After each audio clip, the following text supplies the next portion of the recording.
ఈ రాష్ట్రంలో ఎంఆర్ఓకు తెలియకుండా, ఆర్డీఓకు తెలియకుండా, కలెక్టర్కు తెలియకుండా 22,000 ట్రాన్సాక్షన్స్ అంటే బదలాయింపులు 22,000 భూములకు సంబంధించిన బదలాయింపులు జరిగినాయంటే మీరు ఒక్కసారి తెలంగాణ ప్రజలారా ఆలోచించండి.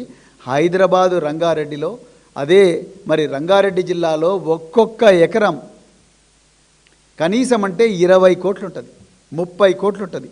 ఇలా ఈ ఒక్క రంగారెడ్డి జిల్లాలోనే మీరు చూస్తే టోటల్గా 100 ఎకరాలు 200 ఎకరాల భూమిని మరి ట్రాన్సాక్షన్ చేశారు. ఎవరి కోసం చేసుకున్నారు? మీకోసం చేసుకున్నారు. మీకు ఈ ప్రభుత్వ భూములు, మీ ప్రైవేట్ పాలన ఇవాళ తెలంగాణలో జరుగుతూ ఉన్నది. నిజంగా మీకు నిబద్ధత ఉంటే శ్రీనివాసరెడ్డి గారు, మీరు ఎందుకు పోలీస్ స్టేషన్లో కేసు పెట్టలేదు? ఇప్పుడు చెప్పండి. మీరు జనగామ కుంభకోణం అయిపోయింది, అది చలాన్ల కుంభకోణం. 2 లక్షల లావాదేవీలు కూడా 2 రూపాయలు పెట్టుకున్నారు, వాళ్ళు డబ్బులు తీసుకున్నారు, వాళ్ళని ఒక 30 మంది జైలుకు పంపించారు, అయిపోయింది. అసలు కుంభకోణం ఇక్కడ ఉంది కదా. ఈ 10,000 కోట్ల కుంభకోణానికి సంబంధించి మీరు ఎక్కడైనా పోలీస్ స్టేషన్లో దరఖాస్తు ఇచ్చారా? ఇంతవరకు ఒక్క కేసు కూడా రిజిస్టర్ కాలేదు. ఎవరినైనా అదుపులోకి తీసుకున్నారా?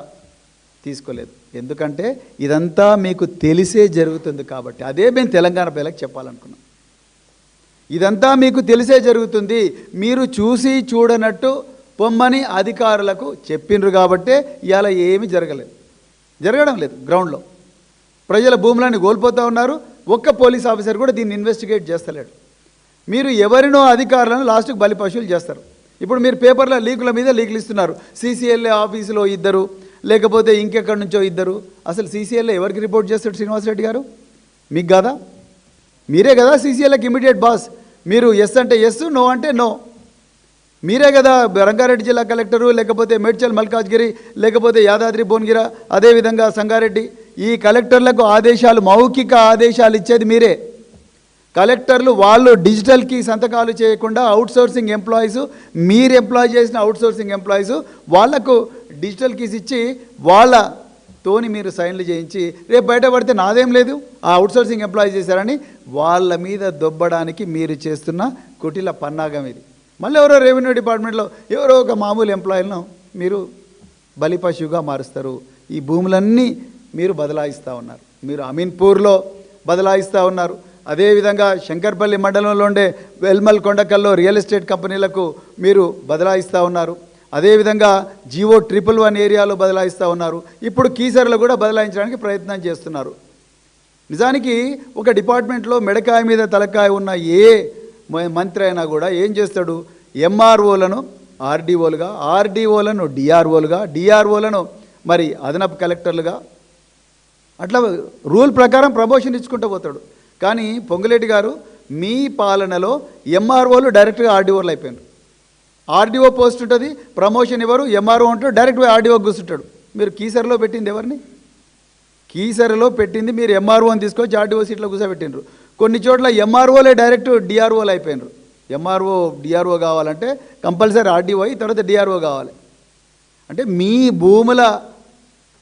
భూముల దాహానికి మీరు తెలంగాణలో ఉండే ఈ 10,000 కోట్ల రూపాయల విలువైన భూములు ఏవైతే ఉన్నాయో ఈ భూములను మీరు కైంకర్యం చేసుకోవడానికి ఎన్ని అడ్డదారులు వీలైతే అన్ని అడ్డదారులు తొక్కుతూ ఉన్నారు. స్పష్టమైన ఆధారాలతోనే మేము మాట్లాడుతున్నాం. ఇక్కడ చూడండి, మీరు 2026లో కూడా ఈ ట్రాన్సాక్షన్స్ జరిగినాయి, 2025లో జరిగినాయి, 2024లో జరిగినాయి. మళ్ళీ మీరు ఉల్టా మళ్ళీ ధరణి అని రాయిస్తున్నారు. మరి భూభారతిలో నా హయాంలో జరిగింది ఎందుకు రాయించట్లేదు శ్రీనివాసరెడ్డి గారు? మీరు ఒక్కరోజు కూడా దీని మీద ప్రెస్ మీట్ పెట్టలేదు. రెండోది, మీ అధికారులు మరి ఒక కమిటీ వేశారన్నారు. కమిటీ ఏం రిపోర్ట్ ఇచ్చింది? మీ శ్వేతపత్రం రిలీజ్ చేయండి, ఒక సిఐడి ఎంక్వైరీ చేయించండి, లేకపోతే ఒక సుప్రీంకోర్టు న్యాయమూర్తితో చేయించండి, లేకపోతే ఈడీకి ఇవ్వండి, లేకపోతే సిబిఐకి ఇవ్వండి. ఎందుకు ఇవ్వడం లేదు మీరు? ఇది 10,000 కోట్లు. ఎందుకంటే ఇందులో మీరే లబ్ధిదారులు.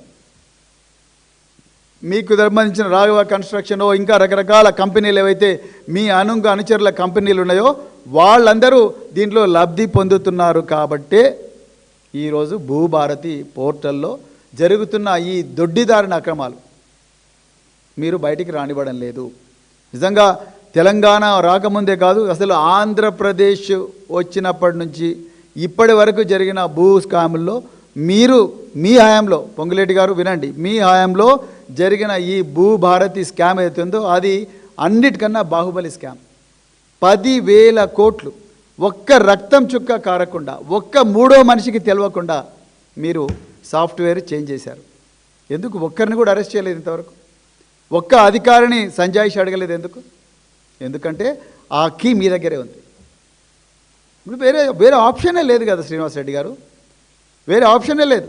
ఆ కీ మీ దగ్గరే ఉంది. మీరు చెప్పండి, ఆ కీ నా దగ్గర లేదని చెప్పండి. మరి ఎవరి దగ్గర ఉంది? ఎన్ఐసి అధికారులు మీ సంతకం లేకుండా, మీ అధికారుల సంతకం లేకుండా ఆ కీ ఓపెన్ చేస్తారా? ఎడిట్ ఆప్షన్ను ఎనేబుల్ చేస్తారా మీ సంతకం లేకుండా?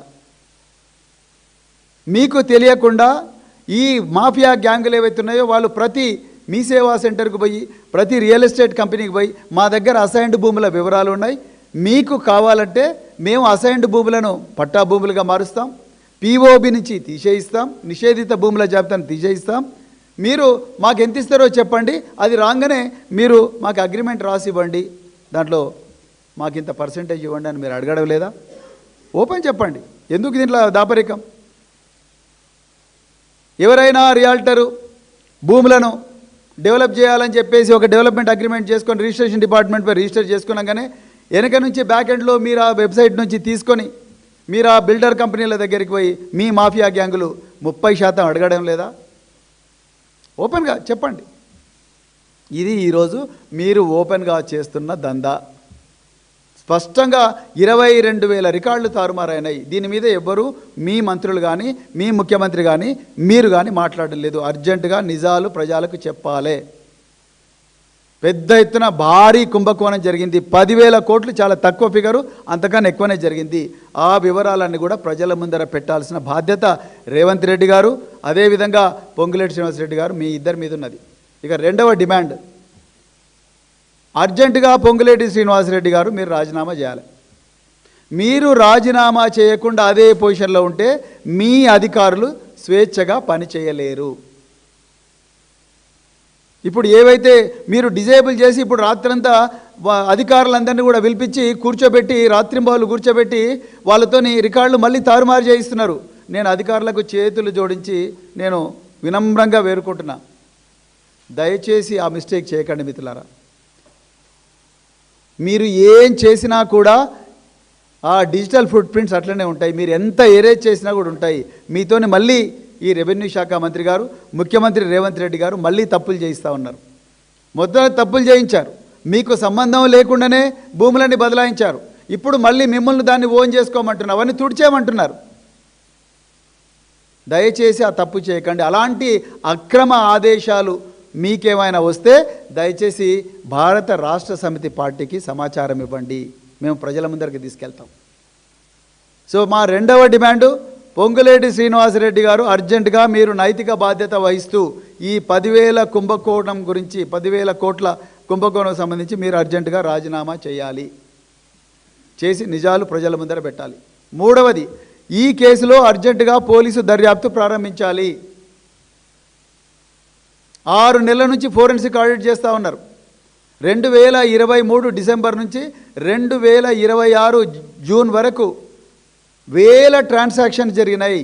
దానికి సంబంధించిన వివరాలన్నీ కూడా మరి ఒక హైకోర్టు న్యాయమూర్తికి కానీ, లేకపోతే ఒక స్వతంత్ర ప్రతిపత్తి ఉన్న సంస్థకు కానీ అర్జెంటుగా ఇచ్చి అందరూ నిపుణులను తీసుకొచ్చి పెట్టాలి. అది మూడవది డిమాండ్. పోలీసు ఇన్వెస్టిగేషన్ స్టార్ట్ చేయాలి.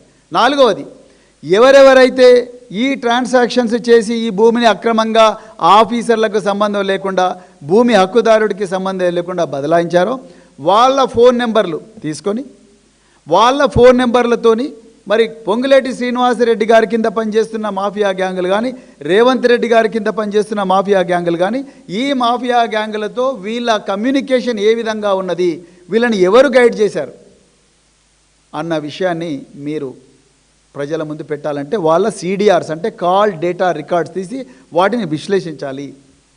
ఆ వివరాలు కూడా బయట పెట్టాలి. ఏదో మీరు జనగామలో జరిగిన కుంభకోణంలో అవుట్సోర్సింగ్ ఎంప్లాయీస్ను మాత్రమే మీరు బలి పశువులుగా చేసి ఆ మీ సేవా సెంటర్లో ఉన్న వాళ్ళనే బలి పశువులుగా చేయడం మాత్రమే కాదు, ఆ కుంభకోణం కన్నా 100 రెట్లు 1000 రెట్లు ఎక్కువైన కుంభకోణం మీ CCLA ఆఫీసు, అదేవిధంగా రెవెన్యూ మంత్రి శాఖ, అదేవిధంగా రెవెన్యూ మంత్రి ఆఫీసులు, రెవెన్యూ మంత్రి చుట్టూ ఉన్న మాఫియా గ్యాంగులు, వీటి ద్వారా జరిగింది. కాబట్టి ఈ కాల్ డేటా రికార్డ్స్ అన్ని కూడా బయటపెట్టి ఆ కాల్ డేటా రికార్డ్స్ ఈ కాల్ డేటా రికార్డ్స్ తప్పనిసరిగా మ్యాచ్ చేయాలి. అప్పుడే అసలు దొంగలు దొరుకుతారు. దీంట్లో ఏ మాత్రం కూడా లేట్ చేయకూడదు. ఇంకా చాలా రీసెర్చ్ చేసే ఉన్నది. ఈ సబ్జెక్టు చాలా లోతుగా విశ్లేషించాల్సిన సబ్జెక్టు. కానీ ఎంత తొందర వీలైతే అంత తొందర తెలంగాణ ప్రజలకు ఈ సమాచారం ఇవ్వాలి. ఎందుకంటే ప్రజలకు నిజాలు తెలవాలి, లేకపోతే వాళ్ళ భూములు పోయే ప్రమాదం ఉంది. పిల్లల పెళ్ళిళ్ళు ఉంటాయి, పిల్లల చదువులు ఉంటాయి, తర్వాత ఇళ్లలో అనారోగ్యంతో ఉంటారు ఎంతోమంది, వాళ్ళకి ట్రీట్మెంట్కు డబ్బులు కావాలి. అదేవిధంగా ఇంకా